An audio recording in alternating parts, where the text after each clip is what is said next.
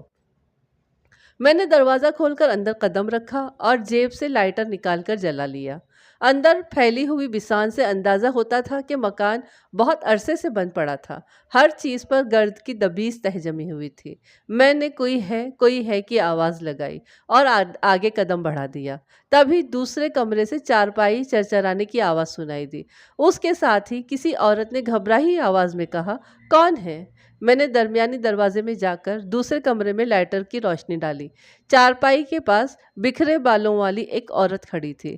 اس نے منہ پر ہاتھ رکھا تھا اور اس کی آنکھیں خوف کے باعث باہر نکلی ہوئی تھیں۔ اس کے حلق سے کسی بھی وقت چیخ نکل سکتی تھی۔ لائٹر کی روشنی میں اس کا دیوار پر لرزنے والا سایہ اس سے بھی زیادہ خوفناک لگ رہا تھا۔ میں نے اسے تسلی دینے والے انداز میں کہا، بی بی، تم اس گھر میں اکیلے کیا کر رہی ہو؟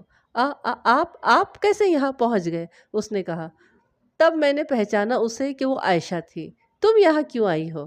آپ یہاں سے چلے جائیں، اس نے لرزیدہ آواز میں کہا۔ جلدی سے چلے جائیں، مجھے میرے حال پر چھوڑ دیں۔ ان کو پتہ چل گیا تو مجھے زندہ نہیں چھوڑیں گے۔ میں نے اسے تسلی دی اور کہا، مجھے پتا ہے کہ ظہیر تمہیں یہاں چھوڑ کر گیا ہے، لیکن میں یہ جاننا چاہتا ہوں کہ اس نے ایسا کیوں کیا ہے۔ اس نے تمہیں اس ویران گھر میں کیوں بند کیا ہے؟ یہ جگہ تو جانوروں کے رہنے کے لائق بھی نہیں ہے۔ وہ سخت خوفزدہ تھی اور کسی بات کا جواب دینے پر تیار نہیں تھی۔ جو انسان برسوں ظلم و ستم کی چکی میں پستا رہا ہو، وہ ظلم کو اپنا مقدر سمجھنے لگ جاتا ہے، اور بسا اوقات اس ظلم کو ظلم کہنا بھی گناہ سمجھتا ہے۔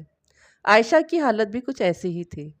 ایسے مظلوم اور مقہور انسان کی عزت نفس اور خود اعتمادی کو بحال کرنا آسان کام نہیں ہوتا۔ اس کے لیے سب سے ضروری امر یہ ہوتا ہے کہ پہلے انہیں ظلم کے ماحول سے نکالا جائے۔ عائشہ نے میری تسلی اور یقین دہانی کے بعد بتایا کہ دوپہر کو میری اس کے ساتھ جو بات چیت ہوئی تھی وہ اس نے لفظ بلفظ اپنے شوہر کو بتا دی تھی۔ دراصل وہ ڈر گئی تھی کہ جانے میں اسے کیوں تھانے بلانا چاہتا ہوں۔ جب یہ بات ظہیر کو معلوم ہوئی تو وہ اپنی کسی مصلحت کی بنا پر اسے اس بے آباد مکان میں چھوڑ گیا۔ اس شخص کی سنگدلی ملاحظہ ہو کہ اس نے عائشہ کے پاس نہ تو ایک گلاس پانی چھوڑا تھا اور نہ ہی اسے رات کا کھانا دیا تھا۔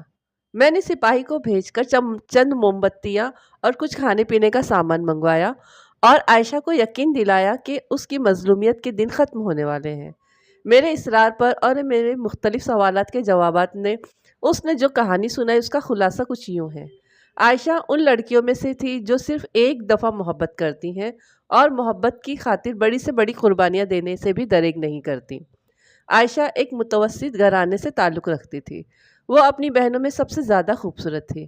الطاف حسین ان کا دور کا رشتہ دار تھا اور پڑوسی بھی تھا۔ وہ اس کی ماں کو خالہ کہتا تھا اور بلا جھجک ان کے گھر آتا جاتا تھا۔ چونکہ دونوں گھرانوں کی مالی حالت ایک جیسی تھی، اس لیے جب الطاف کی ماں نے اپنے بیٹے کے لیے عائشہ کا رشتہ مانگا تو عائشہ کے والدین نے انکار نہیں کیا۔ الطاف میں اگرچہ لاؤبالی پن پایا جاتا تھا، اس کا اٹھنا بیٹھنا اچھے لوگوں میں نہیں تھا، لیکن عائشہ کو بہت اچھا لگتا تھا۔ وہ اس پر دل و جان سے فریفتہ تھی۔ اسے یقین تھا کہ شادی کے بعد الطاف کا لاؤبالی پن خود بخود ختم ہو جائے گا۔ جب کوئی چیز انسان کی اختیار اور تصرف میں ہو تو بسا اوقات اس کی اہمیت کا اندازہ نہیں ہوتا، لیکن جب وہ چیز چھین جاتی ہے تو پھر اس کی قدر و قیمت کا پتہ چلتا ہے۔ ہوا یہ کہ شادی کی ایک تقریب میں منیر بٹ نے عائشہ کو دیکھ لیا اور دیکھتے ہی پاگل ہو گیا۔ اس نے اپنی ماں سے کہہ دیا کہ وہ شادی کرے گا تو صرف عائشہ سے کرے گا، ورنہ ساری عمر یوں ہی گزار دے گا۔ منیر کی ماں نے جب عائشہ کے گھرانے کے بارے میں معلوم کیا تو اسے اپنے بیٹے کی پسند پر بہت افسوس ہوا، کیونکہ عائشہ ایک معمولی خاندان سے تعلق رکھتی تھی، جبکہ منیر کا خاندان نہ صرف دولت مند تھا بلکہ اونچی ناک والا بھی تھا۔ پہلے تو ان لوگوں نے منیر کو اس شادی سے باز رکھنے کی بہت کوشش کی، لیکن وہ نہیں مانا اور صاف کہہ دیا کہ اگر گھر والوں نے اس کا ساتھ نہیں دیا تو وہ ان سے قطع تعلق کر کے اپنے طور پر عائشہ سے شادی کر لے گا۔ بالآخر اس کی ماں رشتہ مانگنے عائشہ کے گھر پہنچ گئی۔ عائشہ کے والدین نے سوچا کہ لڑکا دولت مند خاندان کا چشم و چراغ ہے، عزت و حیثیت کا مالک ہے، ان کی بیٹی کے وارے نیارے ہو جائیں گے۔ انہوں نے فوراً ہاں کر دی، یہ نہ سوچا کہ ان کی بیٹی کی بھی کوئی اپنی پسند ہو سکتی ہے۔ اونچا رشتہ ملنے کی خوشی میں انہوں نے الطاف سے منگنی توڑنے کی ضرورت بھی محسوس نہیں سمجھی اور چند ہفتوں میں عائشہ کی شادی کر دی، لیکن بیچاری پہلی ہی رات میں بیوہ ہو گئی۔ منیر کی وفات کے بعد عائشہ اپنے والدین کے گھر میں رہنا چاہتی تھی، لیکن اس کے سسرال والوں نے اسے جانے کی اجازت نہیں دی۔ انہوں نے کہا کہ وہ ان کی عزت ہے اور انہی کے گھر میں رہے گی، لیکن یہ ان کی سازش تھی۔ عائشہ نے کہا وہ مجھے اپنی قید میں رکھنا چاہتے تھے۔ عدت کے دنوں میں تو عورت ویسے بھی گھر سے باہر قدم نہیں رکھ سکتی۔ جب عدت پوری ہوئی تو انہوں نے مجھ سے پوچھے بغیر میرا نکاح ظہیر سے پڑھا دیا، لیکن وہ محض کاغذی شادی تھی۔ کیا تمہارے والدین نے کبھی تمہارے سسرال والوں سے باز پرس نہیں کی؟ میں نے اس سے پوچھا۔ میرے ابا بہت سیدھے آدمی تھے، وہ کسی کے سامنے آنکھ اٹھا کر بات نہیں کر سکتے تھے۔ البتہ امی نے کئی دفعہ سسرال والوں سے جھگڑا کیا، لیکن کچھ حاصل نہیں ہوا، بلکہ میرے ساتھ اور زیادہ سختی کی جانے لگی۔ لڑکی کا خاندان اگر کمزور ہو تو وہ زور آور سسرال والوں سے مقابلہ نہیں کر سکتا۔ لیکن یہ لوگ تمہارے ساتھ ایسا ظلم کیوں کر رہے ہیں؟ میں نے اس سے پوچھا۔ وہ کہتے ہیں کہ میں منحوس ہوں، ڈائن ہوں، میں نے آتے ہی ان کے بیٹے کو نگل لیا۔ وہ رونے لگی، اس نے میرے پیر پکڑ لیے۔ آپ میری مدد کر سکتے ہیں، خدا کے لیے مجھے اس ظالم خاندان سے نجات دلا دیں۔ میں ساری زندگی آپ کا احسان یاد رکھوں گی۔ میں نے اسے پیروں کو چھونے سے منع کیا اور چارپائی پر بٹھانے کے بعد کہا، کیا تم اب بھی الطاف کو پسند کرتی ہو؟ اس نے اپنی آنکھیں نیچی کر کے اسبات میں گردن ہلا دی۔ میں صرف الطاف کی وجہ سے زندہ ہوں۔ میں نے سوچ لیا تھا کہ اگر اسے پھانسی ہو گئی تو میں بھی خودکشی کر لوں گی۔ تمہیں پتا ہے کل ظہیر نے اس کی جھگی میں آگ لگا دی تھی؟ میں نے اس سے کہا۔ وہ بری طرح چونک گئی، اس کی آنکھیں چمکنے لگی۔ اس نے بے چینی کے ساتھ میرا ہاتھ پکڑ لیا۔ کیا الطاف کی سزا پوری ہو گئی ہے؟ کیا وہ رہا ہو کر آ گیا ہے؟ وہ کہاں ہے؟ خدا را مجھے اس کے پاس لے چلے۔ میں 15 سال سے اس کی رہائی کا انتظار کر رہی ہوں۔ یہ لوگ کہتے تھے کہ اسے عمر قید ہوئی ہے، وہ کبھی رہا نہیں ہوگا، لیکن میرا دل کہتا تھا کہ ہم ضرور ملیں گے۔ اللہ نے میری فریاد سن لی ہے۔ اس نے 15 سال کی قید با مشقت کاٹی ہے اور میں 16 سال سے قید با مشقت کاٹ رہی ہوں۔ اب اللہ نے چاہا تو میں بھی رہا ہو جاؤں گی۔ میں نے اسے سمجھاتے ہوئے کہا، تمہیں تھوڑا صبر سے کام لینا پڑے گا۔ جہاں 15-16 سال صبر کیے ہیں اور وہاں تھوڑا سا انتظار اور کر لو۔ میں آپ کی منت کرتی ہوں، مجھے الطاف کے پاس لے چلے، میں اب اور انتظار نہیں کر سکتی۔ وہ گڑ گڑانے لگی۔ میں نے اسے کہا کہ تمہیں یہ نہیں بھولنا چاہیے کہ تم ظہیر کی منکوحہ ہو۔